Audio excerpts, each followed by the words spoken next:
A fin de protegerlas durante la noche, el pastor lleva a sus ovejas a un corral rodeado de espinos para que los animales salvajes o los ladrones no puedan entrar en él.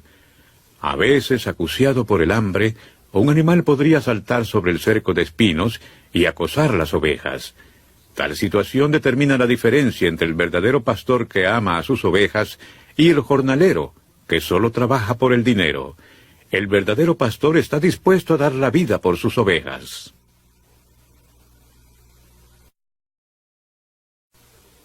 En el Medio Oriente, el pastor conoce a cada una de sus ovejas. Anda siempre delante de ellas y las conoce por su nombre. Las ovejas lo conocen y confían en él. Jamás seguirían a un extraño. Por eso, cuando el pastor llama a las ovejas, solamente las que son suyas le responden.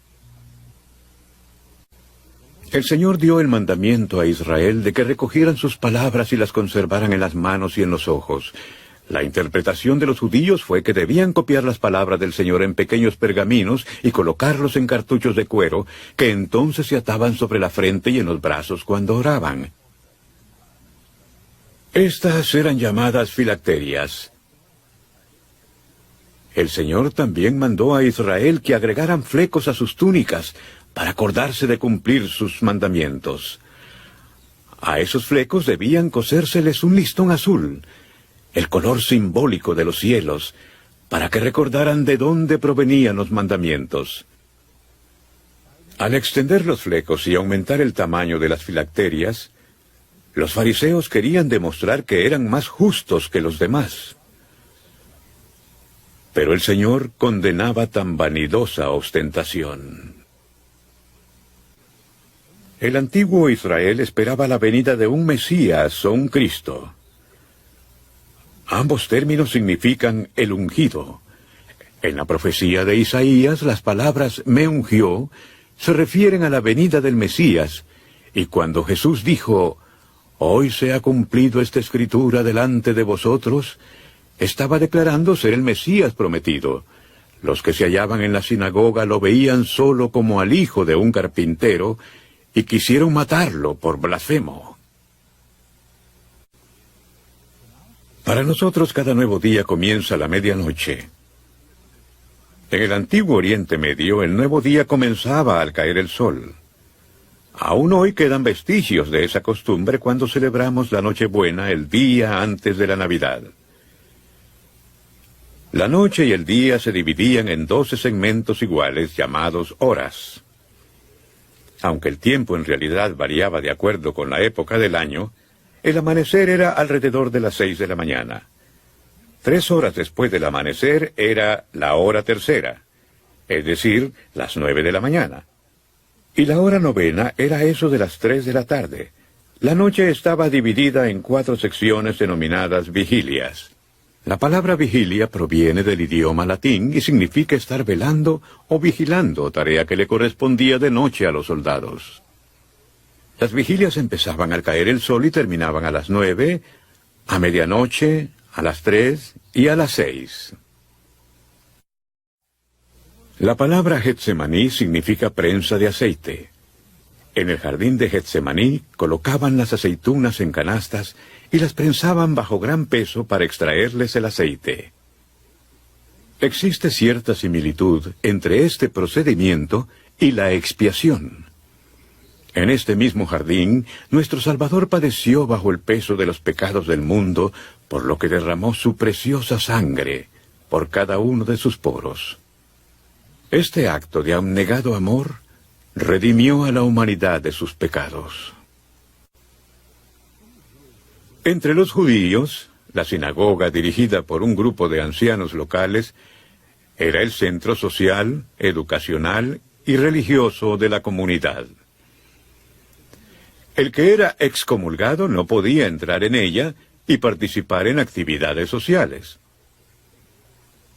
Si alguien declaraba haber sido sanado por Jesús en el sábado, los líderes de la sinagoga podrían haberlo considerado una blasfemia, una ofensa que merecía la excomunión.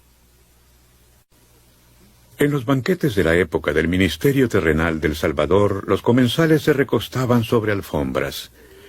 El invitado de honor se sentaba a la derecha del anfitrión y los demás invitados, en orden de importancia, a su izquierda. Mientras comían, haciéndolo con la mano derecha, generalmente se apoyaban con el brazo izquierdo. La persona ubicada al frente se recostaba próximo al pecho de quien estaba inmediatamente detrás suyo, y así lo hacían todos, aunque en realidad sin molestarse unos con otros. También era costumbre que un sirviente lavara los pies de los invitados mientras éstos comían. La vestimenta principal, tanto de los hombres como de las mujeres, era la túnica. Esta era como una bolsa con aberturas para la cabeza y los brazos. Para ceñirse la cintura, se usaba una faja de cuero o de tela plegada como cinturón. Cuando trabajaban, la túnica solía estorbarlos y entonces la recogían metiéndola bajo el cinturón, lo cual les permitía mayor libertad de movimiento. A esto llamaban ceñirse los lomos.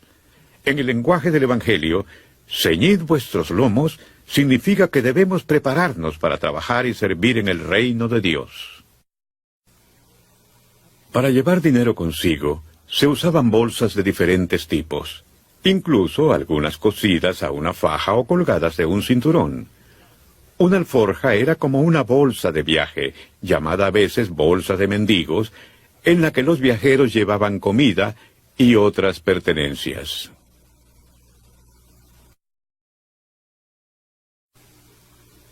El cilicio era un tejido áspero, similar a la arpillera, hecho con la crin de cabras. Puesto que era muy incómodo llevarlo a la vista sobre la piel, simbolizaba el dolor y las tribulaciones que padecía la persona.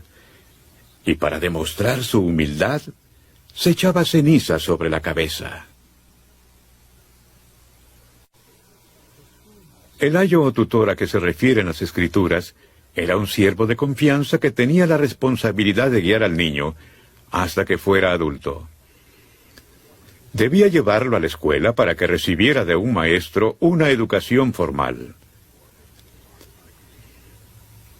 La ley de Moisés fue como un tutor hasta que vino el Salvador con una ley superior.